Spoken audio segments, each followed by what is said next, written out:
So, for one, Tifa here with Fit Bully TV. We also, hey, what's you guys' channel's name? Decoy J Kit. Decoy J Kit. So he posts everything with Decoy J Kid. That's Decoy J Kid back there. Shout out to all the decoys in the world getting bit up.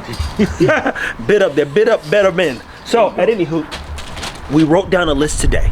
And if you're watching, we've got about 11 videos we're going to shoot so that you can learn how to start a process in building an individual dog to potentially protect your house. I keep getting the question, I want my dog to be aggressive. I did a video yesterday, I'm not breeding aggression. I have no interest in that. If somebody gets aggressive, even humans, you get aggressive, you stop thinking clear. Next thing you know, you want to tear somebody's head off. Joe Kinda, for those that watch Investigative Discovery ID, he said the most dangerous creatures on earth are humans. And it's because of the emotions. See, we know why an animal reacts. We know why and what they do. Humans, that emotion, that heart get to racing. You like, boy, you better calm down or you go to jail for life. So, on some dumb stuff. So, the first thing I want to do is show you, and I'm gonna let Stan break this down, is how to create and make your dog an individual. Because most people don't get that either.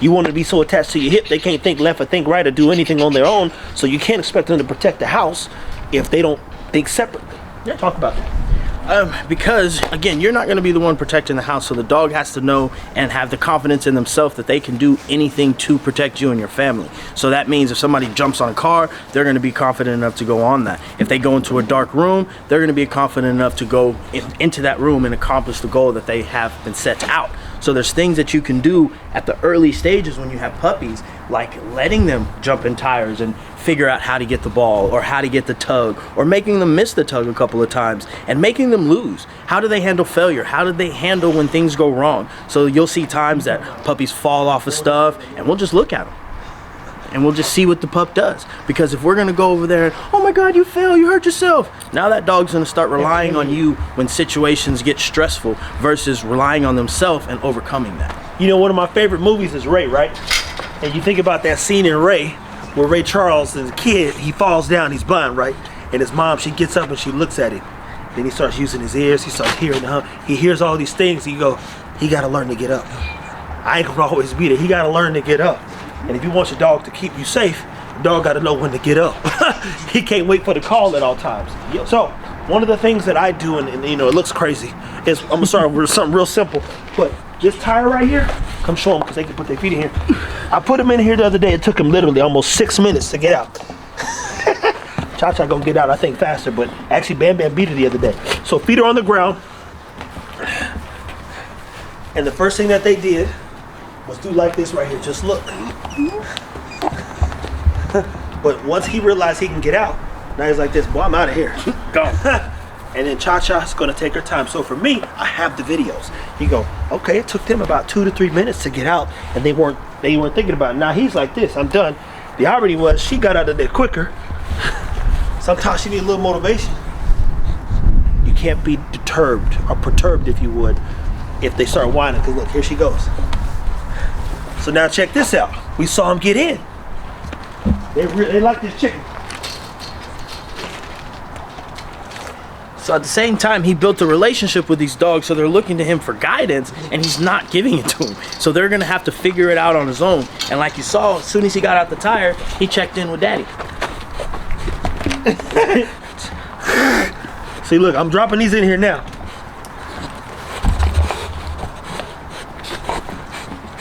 Now, Cha-Cha, look at this. Yeah, no boy. Where'd she gonna sit there and eat it, and then she's gonna come out. So get this. We've got Tut out here, we've got Bam Bam out here, and for one, Bam Bam wasn't doing that before either, but we gotta do it. Cha-Cha's a little tumultuous, so she was circling this thing like a lion, growling, letting them know I'll move. I'm okay with that because you know what that means? Now, at some point, I'll put Cha-Cha, bring Bam Bam out, and work through his individual mentality. Like I need him to think separately as well, because that was super quick, to be clear. It took them a long time the other day to figure out how to get in this tire and get out. But there's raw food's a motivator. I'll tell you right now, you drop some chicken in that booger, no, you ain't get in there. You ain't get in there. But it's little things like this that build your dog's confidence up, which realistically, all this goes back to confidence, right? Yes, sir. And what are some things that you would encourage them to do to build a dog's confidence? Hey, getting them used to loud noises. So there's things, like you said, you can use feeding time because the dog's not going to be thinking about everything else that's going on. So you can introduce loud noises, put the Bluetooth speaker on with gunshots going off, thunderstorms, all of those things. And even when there is a thunderstorm, take your dog outside and feed them outside during the thunderstorm. You just want them to get to the point where they're not worried about everything else that's going on, because you're not going to put them in a situation where they can't be successful and overcome things.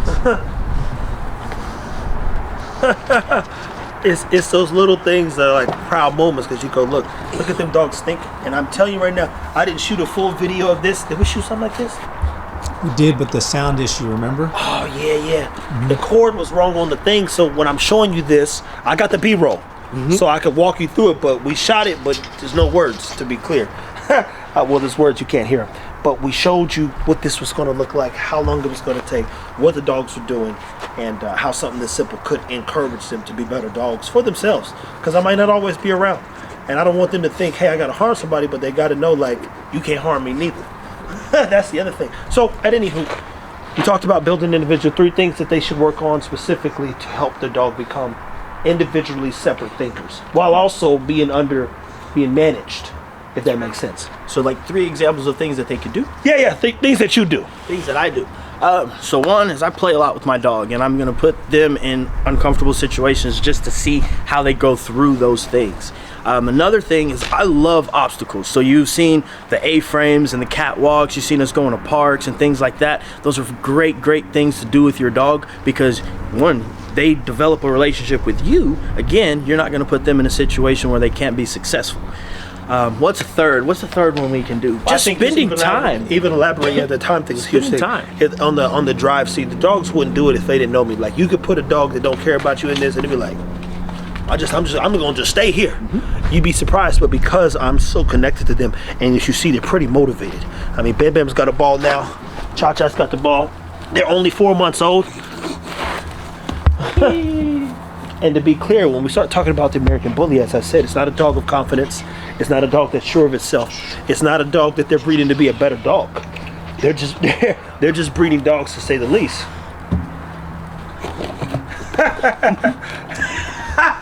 and I kid you not.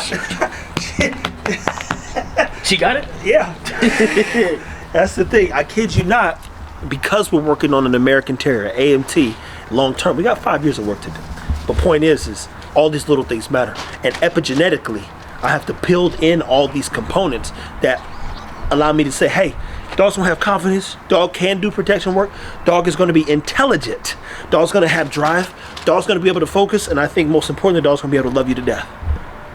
Good temperament. So I think the last thing you said was time was... Yeah. And these things start as soon as you get your dog. Period. Don't wait till they're 2 years old and then, I want to introduce my dog to all this stuff. Those dogs have developed a lack of want to at that point. So start them out early and don't do a lot with them.